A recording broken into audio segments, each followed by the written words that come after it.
Have you ever had a game you were really looking forward to, and once you got your hands on it, it really wasn't that good to be true?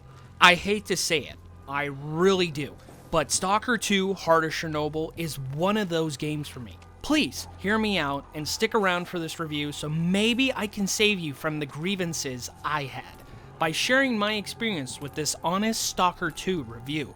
Of course, no major story spoilers will be shown. Finish him, and let's make tracks.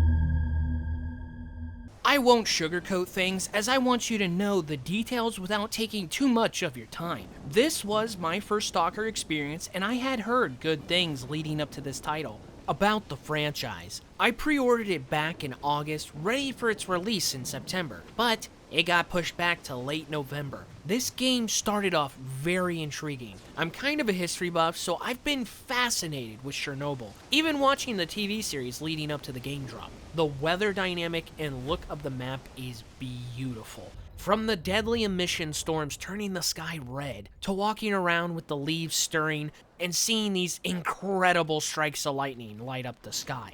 The weather dynamic is great, and it's an awesome atmosphere, being filled with these unique anomalies throughout the world too. But once you get to the point of really looking at the world and its content, there isn't too much to it.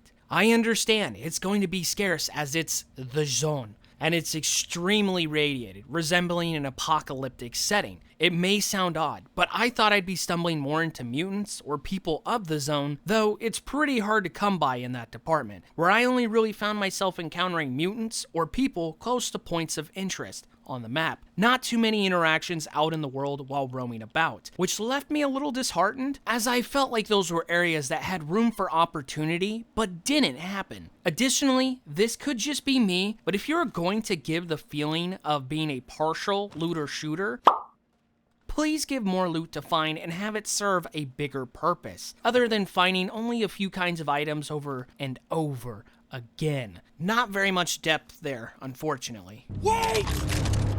Now, I do want to add there are things working for this game.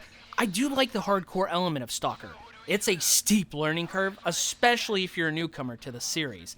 GSC Game World just throws you in the deep end. Like, good luck, hope it works out. You feel more rewarded for figuring it out without being told anything, where you really got to learn how to survive and what to prioritize. Everything weighs on you and your pack. Keep an eye on gear, as it does wear and tear, eventually giving you problems if not repaired. Bullets are scarce, so choose targets wisely. Keep an eye on your meds, because you get hungry, you get thirsty, and of course, you gotta keep your radiation levels manageable. I did think it was a nice touch too, where the higher your radiation levels are, the fuzzier your screen becomes. Nonetheless, I like the challenge it adds. In a way, it fits the world they've built. It's harsh. You're either gonna figure it out or not. Here it comes. If you've been here on the channel before, you can probably guess what's next. For the newcomers, I'm gonna level with you. I'm a very big story person.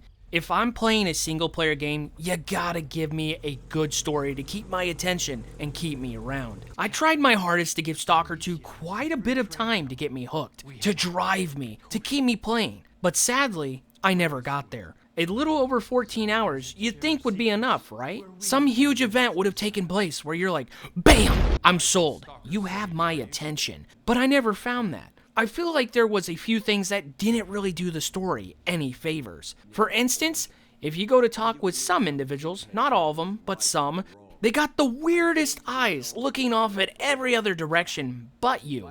Or at times, the most awkward delay would take place in between dialogue. The voice acting seemed passionless, not really selling it. Not sure if that was due to me playing this in English, and possibly would have been better in the native language of the creators, which is Ukrainian? It's hard to say. The story from what I played and could piece together is kind of confusing, but not very exciting. Majority of what it seemed to do was, hey, go track down this PDA, which was these iPad-like devices, to bring them to someone who would then give me information. After doing this in 3 different areas of the game without finding a single spark, I finally just had to ask myself, it's been 14 hours. Do I really see this improving? Not likely. The sad reality was the pacing had died out for me. The story's momentum had ceased to exist.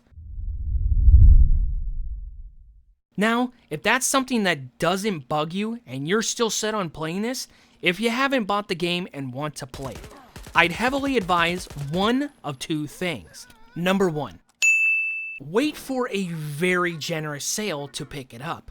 I regret dropping $60 on this, and if I could correct it, I would in a heartbeat, as I wouldn't spend more than $30 on this game. Or, number 2, get it through Game Pass, as that route will only cost you $20 a month, at most.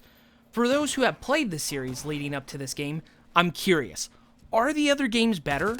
What makes you enjoy the franchise? I'd really like to know, because who knows, maybe I'd check out the older games to see what the hype was all about.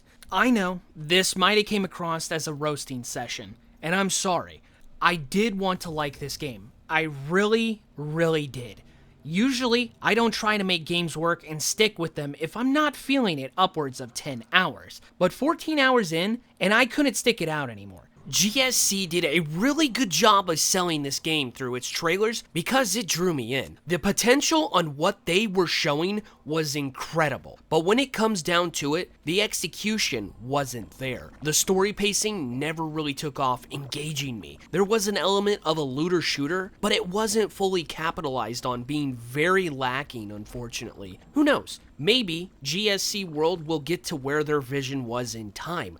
Kind of like how people say Cyberpunk 2077 was hot garbage starting out, but now it's like an entirely different game. If Stalker 2 experiences a drastic shift and has massive improvements like that, who knows, I might come back. But in the current state of where it's at, I can't waste any more time here. I'm just not enjoying myself. After all, there are too many games out there and only so much time to play them.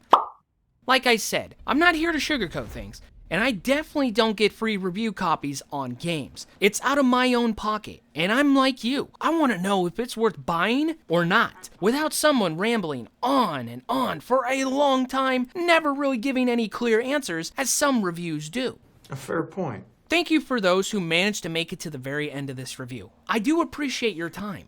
Don't worry, not all my reviews are roasting sessions. I'd like to hear from you. What do you think about Stalker 2? Please consider dropping a like and sharing this with a friend. For more reviews and other content, make sure you're subscribed, as I'd love to have you join this growing gaming community. But most importantly, remember to take care of yourself, have a great day, and I'll catch you in the next video.